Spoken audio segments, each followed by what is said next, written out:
my name is Aiden Johannes, and I am a student at the Marysville Early College High School, currently doing an internship at Union County Daily Digital.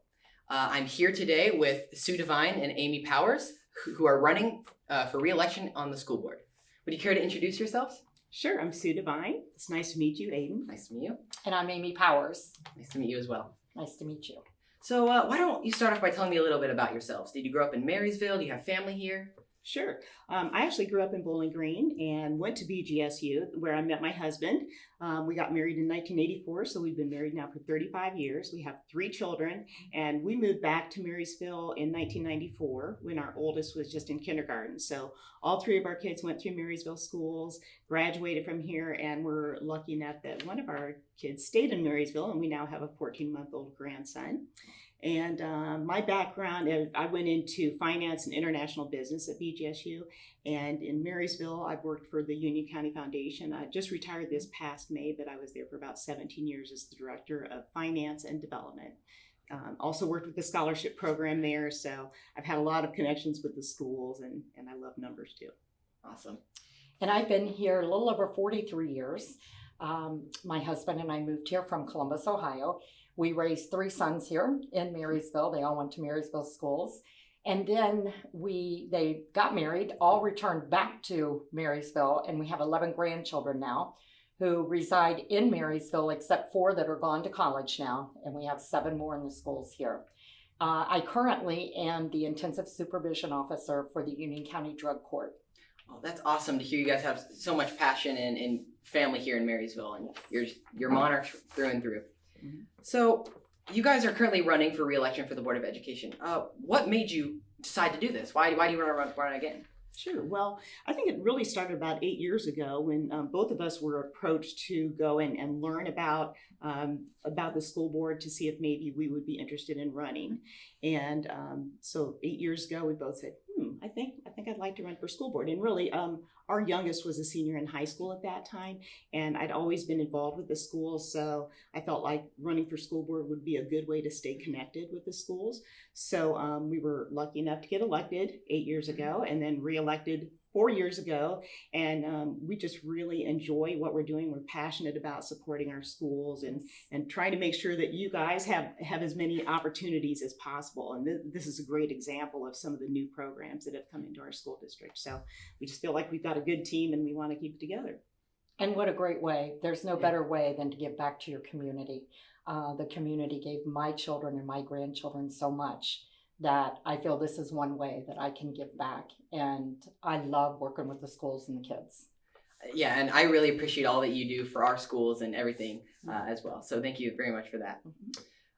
So as you're running, what skills do you think make you guys the best candidates for the job, for re-election for the school board? Sure. I think one thing that's really important is when you come in without one single thing that you're trying to fix or change, that you come in with this attitude of you're supporting public schools, you're supporting programs that are going to be good for all of the students, and that you're collaborative, you're willing to work respectfully with the rest of your team. And I think I have a lot of those skills, and I think I'm also good at following through. I like to listen to people, and if they have questions, I always make sure I get back with them. And so those are some of those skills. And our team, our whole team, everybody has their own particular little spot that they bring their credibility to the board, and it's really awesome. Like I do the safety and drug program. Sue is involved in the finances, and everybody else has their own little niche, and our board just meshes together. It's amazing. So you think it's very important to, use everyone's strengths and come together and take everyone's opinions in and everything like that. I think that's a really good quality to have. Yeah, absolutely. I think that's important, for our leadership to recognize and to support everybody and encourage them to share their gifts with the rest of us, and knowing that we don't always agree on everything, right. but we have great discussions and we come to consensus, and hopefully it's always for you guys to make sure that we're giving you a lot of opportunities. That's the whole focus is the kids. Leave no child behind. Make sure that we are following through to whatever their dreams or expectations are for their future. Right. and at the same time, making sure that we're keeping keeping our connections with our community too, because it's so important to communicate with them, let them know what's going on. Yeah, I think making sure everyone's, involved, making sure everyone knows what they're doing, that's a very important thing to have. And I really appreciate you guys bringing that back to the school board. So when running for school board, you're going to have to acknowledge some problems, obviously. What do you think is the biggest issue or most pressing issue facing the Marysville School Board right now, or Board of Education? Okay. I think one of the challenges that we have right now is the fact that we're really a front runner in educational reform. So we've been going through a lot of changes. And I know in the classroom, teachers are working so hard. And for anybody who's gone through change, it's frustrating. It's hard. It's, you're out of your comfort zone. And I'm really proud of the way our staff is approaching these changes and the leadership that our administrators are providing.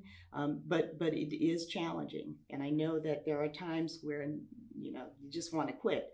But as you know, we have a lot of good habits of mind, like persistence, right? Being willing to make mistakes. And so I really think that some of those things are one of the biggest challenges that we're dealing with right now.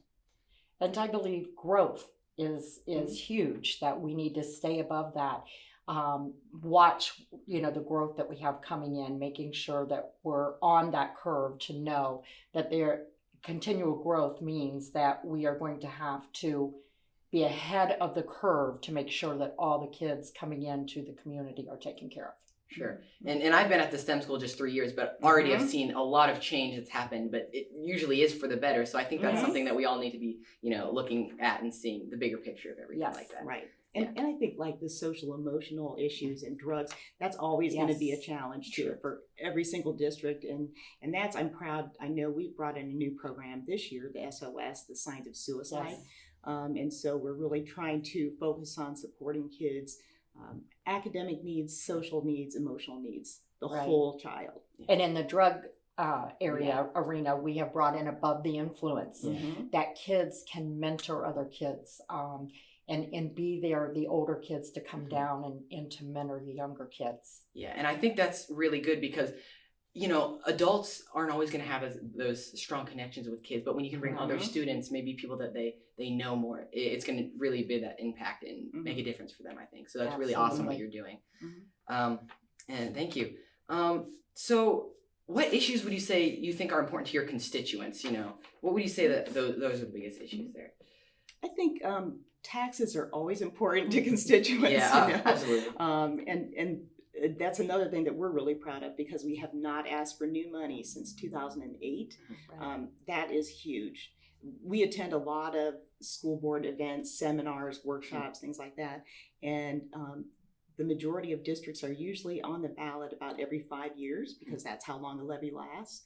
But through, I think, really good management by our treasurer and our whole staff, we've been able to prolong that need for new money. So, but I think that's something that constituents are always really concerned about. How much are they paying in taxes, and is their tax dollar being used efficiently and effectively where it needs to be used? And then I think that we've shown that too, that we are very transparent in what we do. That anyone is more than welcome to come to any board meetings, ask questions. Everything is very open. In fact, we would like more people to come to ask questions because we want everyone to know what we're doing in the community for the kids. Even the kids to come and talk with them would be wonderful because, we're looking now that I believe it's pushed out to about 2023 maybe, that before we even have to consider another new levy. I think that's about 16 years. So that's amazing. And I think, another thing that's important to our constituents, of course, is going to be the fact that we're preparing you guys for a successful future. And so making sure that we're communicating the things that are going on, and just like the open house that we had for the STEM school last night, it was a nice way for the community to come in and see firsthand and hear from a lot of you students what's going on. And so I think that communication, preparing our students, and using our tax dollars wisely are kind of the top things. Yeah, awesome. And I think that transparency is really awesome. No matter what kind of position or election you want to win, being clear and open with everyone is really the best way to go. So Absolutely. that's awesome. All right. Recently, many cities and boards of education, really anything in general, have been moving towards being more green. Mhm. What would you guys suggest doing if you get reelected to have Marysville schools move towards being more green and better for the environment? Sure. I know, well, one thing, we have been recognized many times for our energy efficiency. I think it was a couple of years ago, maybe 3 years ago, an electric company came and actually recognized us for just being so efficient in our use Yes. of electricity. And I actually met a gentleman who designed a cooling system out at our traditional high school where they use, they freeze water to create ice at nighttime when energy costs are lower, and then they use that ice to cool the building in the afternoon. And pretty creative, I think, Yes. innovative. And then We right now are doing all of our board docs rather than doing all the paperwork and printing and everything. We are actually went online with those, okay, to save there. So we are always looking for ways to follow the green. And I think that's also kind of a building level initiative, because Yes. that's one thing as a board, we're not involved in the daily operations of the district. We oversee things, and we feel it's important that our buildings, have that ability to be creative and come up with ideas of their own. So, we certainly support any kind of green initiative. Yes. Yeah. That's awesome, and I really appreciate you guys, actually putting the effort into thinking about these things and being more green, because it's really going to affect my future and everyone else's out there. So I really want to thank you for your time. But before we go, is there anything you want to say to the people out there, the people who might be watching or thinking about electing you guys? Well, I'd like to say that there's no better time than to be a Monarch than now. That's for sure. Yes. I mean, I'm really proud of everything that has happened over the past 8 years. I think Yes. about some of the programs that we've added, all day, everyday kindergarten. We added an alternative kindergarten. Of course, winning the grant to open the STEM Yes. school. Yes. And then I know one thing, that as we've been walking around talking to some of our community members, I've talked about Tri-Academy, and several people were not aware of Tri-Academy. And so, for those who aren't aware, it's just another option for some high school students who might be really severely credit deficient, and that traditional high school setting just isn't working for them. So over at the Hope Center, we have about 3 or 4 classrooms, about 60 students that are really getting personalized, individualized education. And it's been very Great. successful. Yeah. I think last year alone there were 30 of our graduates came from Tri-Academy, and I think that's amazing. They're developing a sense of hope and a purpose.